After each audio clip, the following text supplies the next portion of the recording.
एबे आमे देखिबा भग्नांशर लब समान थिले केउंटी बड़ आउ केउंटी सान हेबो। एहा निर्णय करिबा बहुत सहज अटे।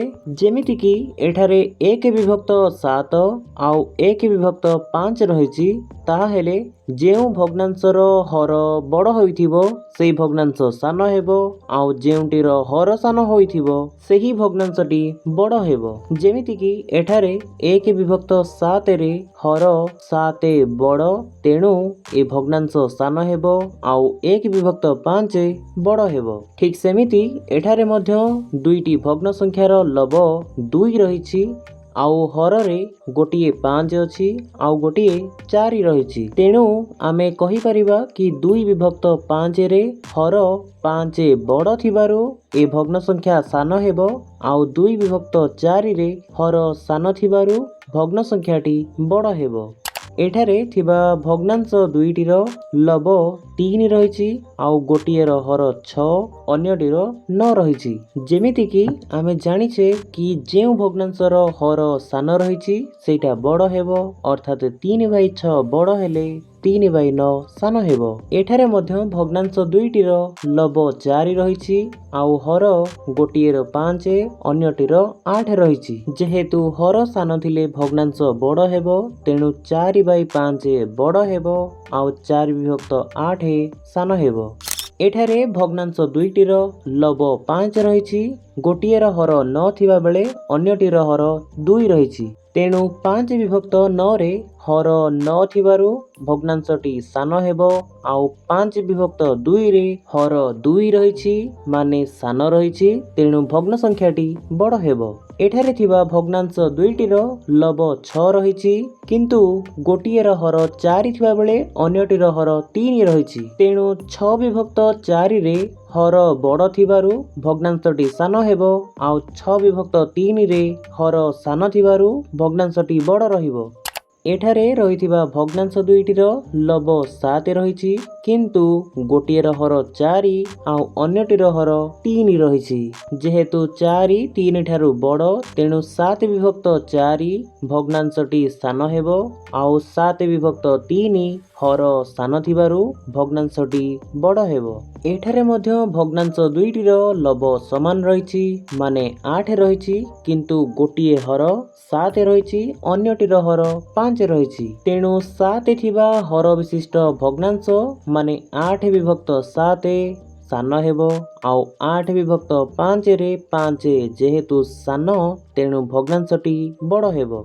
एठारे थिबा भग्नांश दुईटीर लब 9 रहिछि, किंतु गोटिएर हर 2 थिबा बेले अन्यटीर हर 3 रहिछि। तेणु 9 विभक्त 2 रे हर सान थिबा कारणरू भग्नांशटी बड़ हेबो, आउ 9 विभक्त 3 रे हर बड़ थिबा कारणरू भग्न संख्याटी सान हेबो। एठारे भग्नांश दुईटीर लब 10 रहिछि, किंतु गोटिएर हर 7 थिबा बेले अन्यटीर हर 5 रहिछि। तेणु 7 थिबा हर बड़ कारणरू भग्न संख्याटी सान हेबो, आउ 5 थिबा हर सान होइथिबा कारणरू 10 विभक्त 5 बड़ हेबो।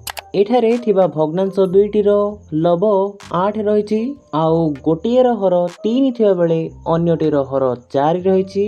तेणु 8 विभक्त 3 र हर सान थिबा कारणरू भग्न संख्याटी बड़ हेबो, आउ 8 विभक्त 4 रे हर बड़ थिबा कारणरू भग्न संख्याटी सान हेबो। एठारे थिबा भग्नांश दुईटीर लब 11 अछि, किंतु गोटिएर हर 7 आउ अन्यटीर हर 4 रहिछि। तेणु 7 थिबा हर बड़ होइथिबा कारणरू 11 विभक्त 7 आमर सान भग्नांश हेबो, आउ 11 विभक्त 4 रे हर सान थिबा कारणरू माने 4 थिबा कारणरू भग्नांशटी बड़ हेबो।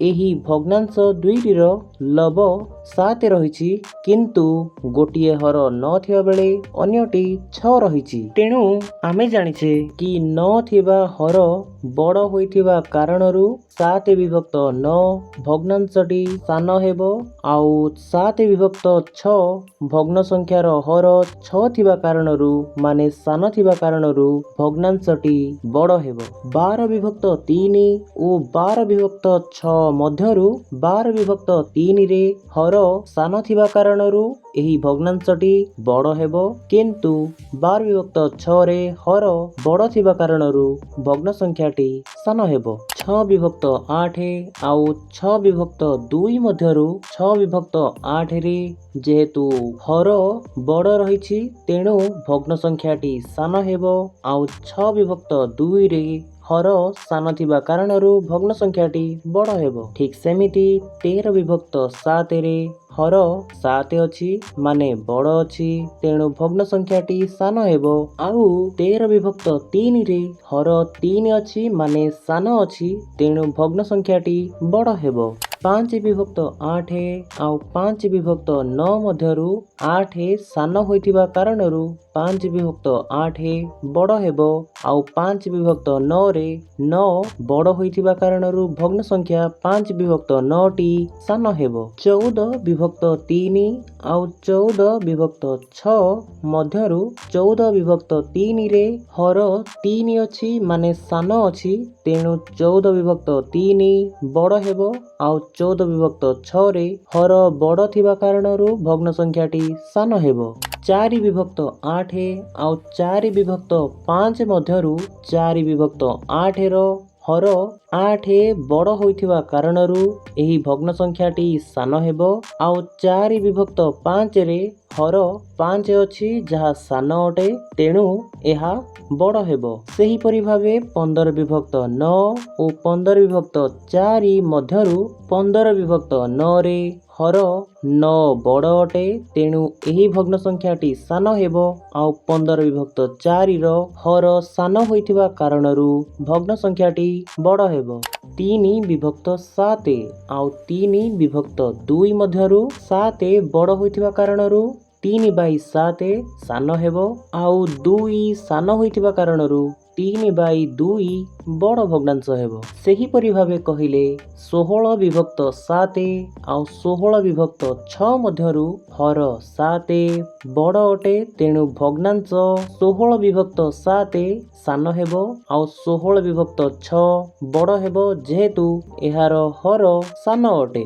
2 ବିଭକ୍ତ 2 ଆଉ 2 ବିଭକ୍ତ 1 ମଧ୍ୟରୁ 2 ବିଭକ୍ତ 2 ସାନ ହେବ, ଆଉ 2 ବିଭକ୍ତ 1 ବଡ଼ ହେବ, ଯେହେତୁ 2 ବିଭକ୍ତ 2ରେ ହର 2 ଅଛି, ମାନେ ବଡ଼ ଅଛି, ଭଗ୍ନାଂଶ ସାନ ହେବ, ଆଉ 2 ବିଭକ୍ତ 1ରେ ହର ସାନ ଅଛି, ମାନେ 1 ଅଛି, ତେଣୁ ଭଗ୍ନାଂଶଟି ବଡ଼ ହେବ। ଠିକ୍ ସେହିପରି ଭାବେ 17 ବିଭକ୍ତ 5 ଆଉ 17 ବିଭକ୍ତ 9 ମଧ୍ୟରୁ 17 ବିଭକ୍ତ 5ରେ ହର ସାନ ଅଛି, ଆଉ 17 ବିଭକ୍ତ 9ରେ ହର ବଡ଼ ଅଛି, ତେଣୁ 17 ବିଭକ୍ତ 5 ହର ସାନ ଥିବା କାରଣରୁ ଭଗ୍ନ ସଂଖ୍ୟାଟି ବଡ଼ ହେବ, ଆଉ 17 ବିଭକ୍ତ 9ର ହର ବଡ଼ ଥିବା କାରଣରୁ ଭଗ୍ନ ସଂଖ୍ୟାଟି ସାନ ହେବ।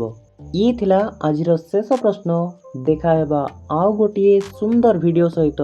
ସୋ ସେ ପର୍ଯ୍ୟନ୍ତ ଗୁଡ୍ ବାଏ।